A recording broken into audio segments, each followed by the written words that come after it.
Welcome to the channel, everybody. If this is your first time here, please hit that subscribe button so you can stay up to date with all the latest videos. In today's video, we're going to be looking at tax-free savings accounts in South Africa. I'll also be explaining to you why I've chosen 3 ETFs, and I'm going to tell you how much I allocate towards each of those ETFs. So let's get straight into it. What is a tax-free savings account? So it's exactly what the name says. It's a way for you to earn income without paying tax-free. So it was introduced in 2015. So it's only about 5 or 6 years old now. And government introduced it to incentivize saving.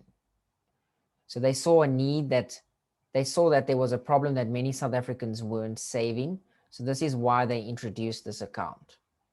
Now, at first, they had a 33,000 Rand limit, which they've subsequently upped to 36,000. And I think that limit will increase in a few years' time again, and it will obviously be adjusted for inflation and for future purposes. It is designed for long-term savings. So it's a long-term savings vehicle. This is why I wouldn't use it as an emergency fund. If I'm using it as an emergency fund, an emergency does come up and I withdraw my money out, that means I'm reducing my lifetime limit. So if I take my money out, then I can't contribute 500,000 in my lifetime.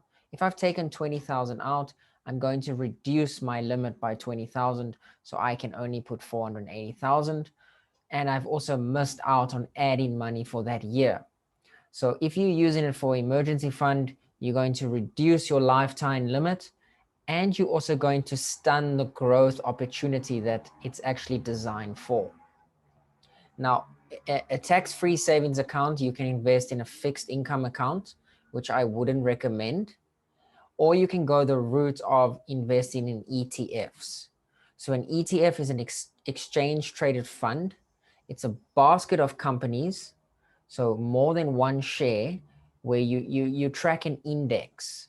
So for example, think of the S&P 500, all the constituents, all the shares within that index. You're basically buying them all. That's what an ETF is.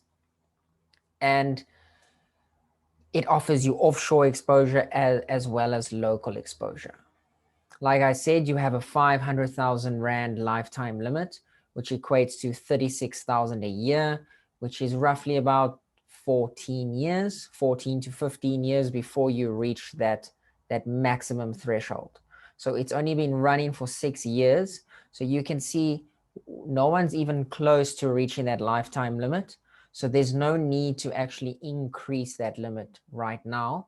But I believe that that limit will increase over time. So maybe not 500,000 anymore, but maybe 600,000. But it hasn't been done because no one is close to that yet. There's just one important thing I want to point out too, is that your contributions are limited, but not the growth on your tax-free account. So I can put in 36,000 Rand a year, 500,000 in my lifetime, but that amount can grow to 3 million. There's no cap on the growth. It's not like I earn 600,000 and now I must be taxed. So just that's an important distinction. And obviously the main purpose of the tax-free savings account is that you benefit from capital gains tax. So if I buy something for 36,000 and next year it's 42,000, that if I sold that, it would effectively be tax-free. Now, I wouldn't recommend selling it and withdrawing your funds. You are able to sell and rebuy different ETFs within your tax-free savings account. So that is a viable option. But as soon as you withdraw that amount, then you're reducing your lifetime limit. Dividends withholding tax, you also benefit from that. Also, just an important distinction is that your dividends are tax-free locally, but that doesn't mean if you have dividends coming from abroad, from the United States, the UK, wherever, that is still going to be taxed based on the laws of that sovereign state. Now, although you have a tax-free savings account, not all your tax is tax-free, because in that jurisdiction, you still have to pay tax on distributions from companies. So that's an important thing to also take note of, which I will bring that up now shortly and explain why. And then if you opt for a fixed interest, your interest on your earnings is obviously tax-free. Now, me personally, I opt for ETFs because the upside and the return on ETFs is definitely going to outweigh the interest you earn on fixed deposits. You might get 5-6% a year if you're lucky, but an ETF, the upside is literally unlimited. You can see some ETFs have even returned 100% in the space of 1 year. Now, obviously, staying invested is the goal. This is why I wouldn't recommend it as an emergency fund vehicle, because you want to benefit from that compound interest over time. And you want to have that lifetime limit. You don't want to reduce it. So if you see on the left here, I have a present value of 2,000 Rand. So in the first month, I put my first 2,000 Rand in, I activate my tax-free savings account. And for the next 13, 14 years, let's call it 166 years, 166 months, which equates to just under 14 years. Every month I pay the maximum contribution of 3,000 Rand a month. And you'll see on the right over here that my future value from my investment has gone up to 1 million Rand. So I've contributed and deposited 500,000, but now my income, my contributions have grown to 1 million. So I've effectively earned 500,000 in interest-free tax. From that capital gains, it's all tax-free. Now this amount excludes your dividends that you are reinvesting over time. So most likely that total is going to be much higher. And you can see I've experienced 100% return. Now I went with 10% per year because that seems reasonable. Over 15, 20 years, that's highly possible. But you'll see shortly that some of these ETFs have actually even returned 100% in the last year alone. Now, I'm going to show you 3 ETFs that I'm personally invested, and I'm going to tell you why. So the first ETF is Core Shares. It's offered by Core Shares. They are the provider of the ETF, and it's a global dividend aristocrats exchange traded fund. So its mandate is to track an index of dividend payers. Now, these companies are not just any dividend paying companies. They are companies that have been increasing their dividends or maintaining their dividends for an X amount of time, 10, 15 years. So there is some stability and some security knowing that these companies have been paying their dividends and continue to increase their dividend payouts over time. So this specific ETF tracks these global dividend payers and is 100% exposed to offshore markets. You can see that we have 57% of the constituents, so 57% of the companies within this ETF, they are based in the American market, so the United States, and then Japan, China, UK. So it offers you this global hedge, this diversification of different dividend paying companies around the globe. And you'll see maybe there is 1 or 2 companies like Naspers, for instance, if they pay dividends. There might be 1 or 2 companies from other countries, but very minimal. And the main point of this is offshore exposure.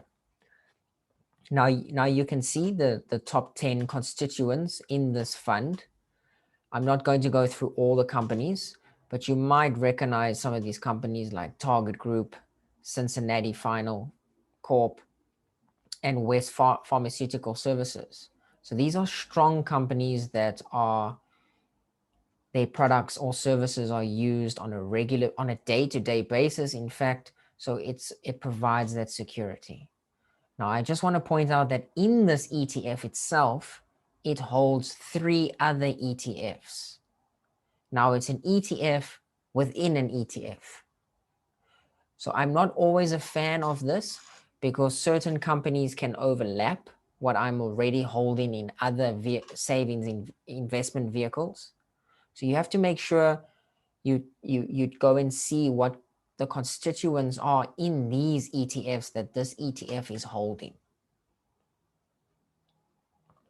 You can see the sectors that they focus on: consumer staples, products that people are using every day.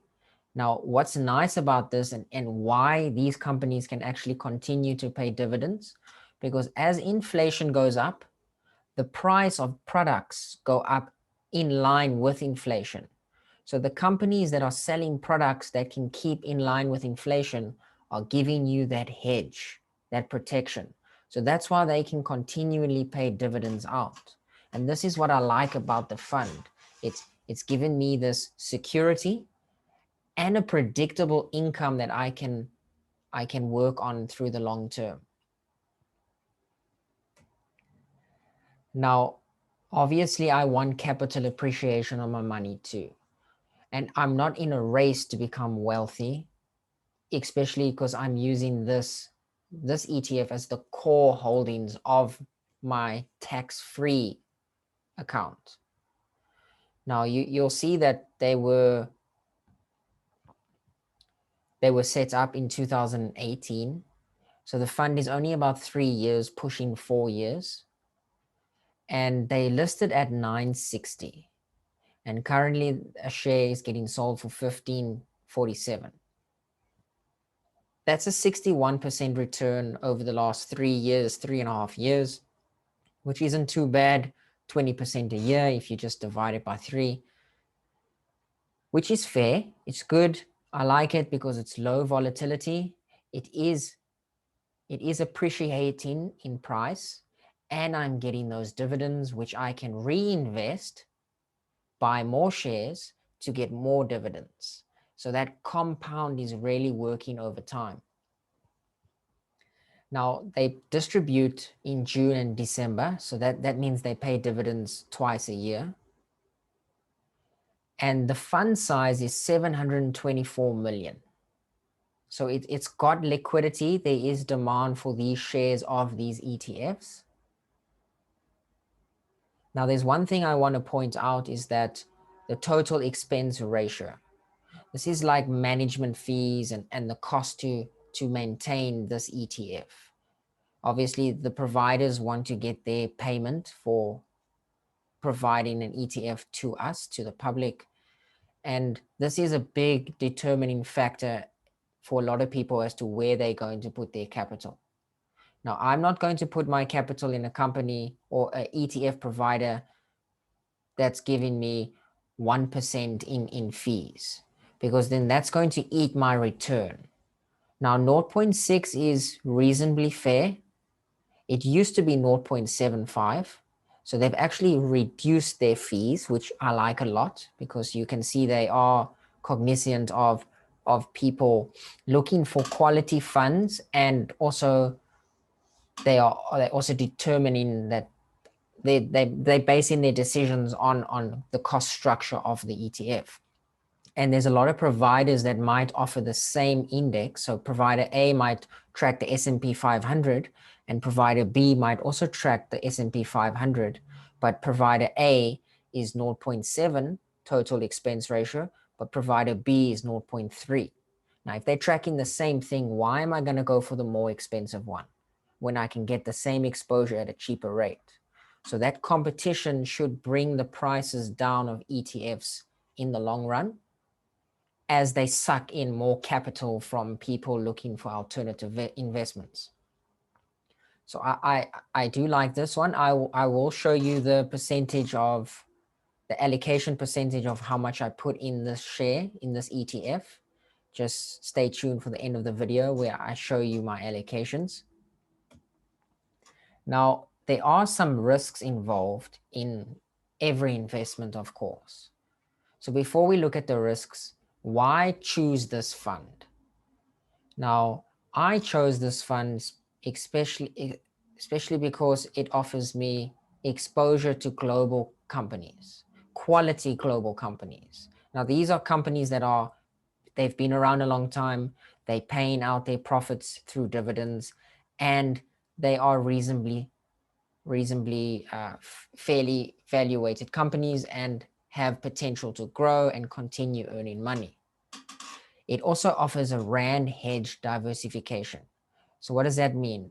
Because I'm tracking basically 100% equities, global equities, if the rand devalues, then the fund will rise in relation to that devaluation to offer that rand hedge diversification. Because what I'm tracking offshore companies. Now, obviously, it's still denominated in rand, but the growth will keep up if the rand devalues. Now, the only downside is if I decide to sell, I have to sell into rands. I can't opt to sell into dollars or pounds. So obviously that is a bit of a concern, because you still have to sell into the local currency to get your money out. So there is really no offshore diversification than actually offshore. When you take your money, your rands, you convert it to dollars, and then you buy the fund in that country or in that currency. So that's true offshore investing, but this gives you an alternative to investing offshore. But the downside is you still have to exchange your money into rands. Now, it also acts as a global inflation hedge, because I explained to you that if inflation is going up, these companies that it's tracking can increase their prices of their products in line with inflation. So inflation goes up, their products can move in line. So their income ratio and the distribution of dividends remains the same. So that's why I like the stability. Although it isn't the quickest horse, it offers that stability, and it does give you returns. So there is a safety aspect about it, and this is why it's the core of my portfolio. Now, there is risks, of course, because you might face liquidity problems, people selling, rushing to get out, and there's not enough liquidity. You also risk that obviously the ETF is holding foreign securities. So whatever the laws are in that side, in that country, is going to affect the fund and their ability to maybe sell shares. So it depends on the tax, macroeconomics, lots of things. So there is a risk to every ETF. Now, let's get into ETF number 2, which is a favorite of mine. It's a favorite of a lot of people's because it's made them money. People like things that make them money, right? Of course. Whether they can do that in the long term, that is the question. And that's why I minimize my risk. And this is why this specific ETF is in the core of my tax-free portfolio, because it's such a high risk investment. Now, they recommend that you stay invested for 5+ years, because the drawdowns could be quite significant. You could have a drawdown of 30, 40, 50%, and it takes a year or two just to break even before it starts playing catch up again. So you have to stay in as long as you can. You can see they're well liquidated. They got a lot of liquidity. The fund size is 2.1 billion. So it's a lot of people are in this fund. A lot of people are buying. The net asset value is 47 Rand, which at the moment, I think the share of the ETF is selling for about 51, 52. So based on that, it's a little bit pricey, and it might come down in the short term, which gives you an opportunity to add more. Now, their total expense ratio is 0.62, which again is fair, especially because they've been returning a lot of money on your capital appreciation. So you might ask, why would I go and invest in the global dividend player when this one is also paying dividends and it's cheaper? So why go and make your core portfolio the other one? Because this one hasn't stood the test of time. All right. It's invested in companies that are still pretty young. Now, these companies aren't guaranteed to be here 5 years from now, but a company in the global dividends index will probably still be doing the same thing it's doing now in 5-10 years from now. So I've got that security and that safety net. That's why it hasn't returned as much, because those companies are gradual players, where this one is high risk, high growth, and obviously the reward is a lot better, but you can have big drawdowns in the process. So I want exposure to it, yes, definitely, but I don't want it to be my core holdings. You can, it just depends on your risk. Me, I want to sleep at night and I don't want to stress when there is a bear market in play. Now, it too is also invested in different sectors, and they are also 100% offshore exposure, international equities. No bonds, no cryptocurrencies, no properties, strictly 100% equity and foreign companies. It's invested in sectors like information technology, industrials, consumer discretionary, healthcare, communication service, financials. Now, on the right, you'll see that the largest drawdown was 22%. So if I invested my 36,000 on year one and I hit that large drawdown, I would be almost 8,000 Rand in the red. So my 36,000 will probably be worth about 28,000. And then I can't add any more because I've already got my full 36,000 invested. So I'm forced to hold it until I can add more the next financial year, when I can access another 36,000, or when I can contribute another 36,000. Then I have to decide, do I buy more of this specific ETF at a cheaper price, or do I diversify? Now, I might add all of it again into this one and bring my price down, but it even falls further. Then I'm stuck another year, okay? And I can't add any more money. So in your tax-free, you can't just buy dips when you feel like it, unless you're sitting in cash and you cost dollar averaging in. Now there's strategies. You can buy lump sum once off, or you can cost dollar average in. What I do is I buy once off. I buy at the beginning of the year, I max out my account, and then I split my 36,000. I'll say 20,000 on this share, 5 on this, 15 on this, for example, or 20,000, 10, 6, or 15, 10, 10, for example. So I allocate percentages, and I'll share those percentages with you shortly. Now, if you invested in this fund in 2008, 17, 31st of December, if you put 100 Rand in, your money would be worth 242 Rand now, March 2021. You would have 142% return. Now that's fantastic if you were in then. Now you can see how this chart is turning down now. So are we entering into a bear market, or is it a time to buy? Now I can't answer that. Now, if I have a lower average purchase price, I might feel more comfortable. But if I had bought here and I just joined in my tax-free account, I have no capital to add in this dip, and it could be dipping more. So you can see the risk that comes involved with it. And that's why you should diversify your risk. On the right-hand side, you'll see the 10 top holdings. Now, there might be some companies you don't even recognize here. General Motors is a common company that you might know. Avis Budget Group, Nano Dimension, and also Tesla.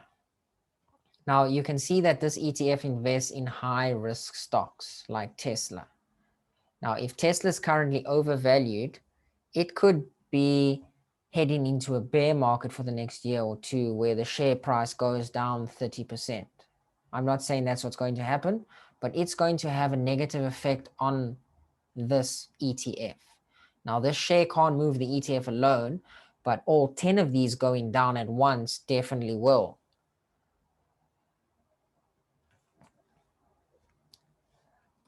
So let's get into my third ETF, and I'll tell you why I've invested in this ETF. Now, a lot of people don't like property at the moment because COVID, office space, people aren't working as much. They're working from home. Property is not as appealing as it was maybe 5 years ago. So people have lost appetite. And the property market is really taking strain. So the reason I invest in this ETF specifically, which is offered by Satrix, which is the STXPRO property, is because remember earlier I mentioned to you that the structure of the tax-free account, the whole point of it is to earn tax-free, right? Now, if I want global exposure definitely to compensate the rand devaluation. But remember the dividend payments on those offshore equities is subject to tax in that jurisdiction. So I am still getting taxed. On that basis, it's not a tax-free account because I'm getting taxed on my foreign dividends. But now if I want to really maximize my tax of not paying tax, I'm going to buy a local player within my tax-free savings account, because then all dividends from these local players are 100% tax-free. So I'm really maximizing that tax-free benefit. And I choose a REIT because they distribute their profits 4 times a year. You can see last 4 distributions: March 2021, December 2020, September 2020, June 2020. So going forward, 2021, they're going to have distributions too. But you'll see now that this fund has actually lost money over the last 3 years because property has been coming down. But again, it's cycles. I bought after the crash, so I've had capital appreciation and I'm getting distribution now. Now, I like to hold it, but I know there's that chance of that capital diminishing over time. So I like to trade certain ETFs within my tax-free savings account, get a little bit of capital appreciation and get the dividends, and then take these tax-free dividends that I'm getting from my local players and rebuy more shares in high growth ETFs like the Signa Fourth Industrial Revolution. You can see what REITs they are invested in. For those of you that don't know what a REIT is, it's a real estate investment trust. And you can see how they diversified across different types of REITs. I would like to see more storage REITs because I think more people will downscale, and immigration. Most people want to store their goods in storage facilities. So I think there's high demand for that. That's why there is a company called Storage on Johannesburg Stock Exchange. They are doing pretty decent. Now you can see that the constituents within this ETF, the securities, these are the biggest holdings, and most of you might be familiar with these REITs already, or these property stocks: Redefine, Growth Point, Rockcastle, Vukile, High Prop. There's some good companies here, but obviously we're going through a difficult time at the moment. Now the fund's mandate, it stipulates that the ETF cannot be weighted more than 10% on a specific stock. So for example, if we take Growth Point, for example, if they have a 9.49 weighting and the share price of Growth Point rises by 25% or whatever it is, this weighting might go up to like 11%, which means it will force the fund to sell shares to bring that weighting below 10%.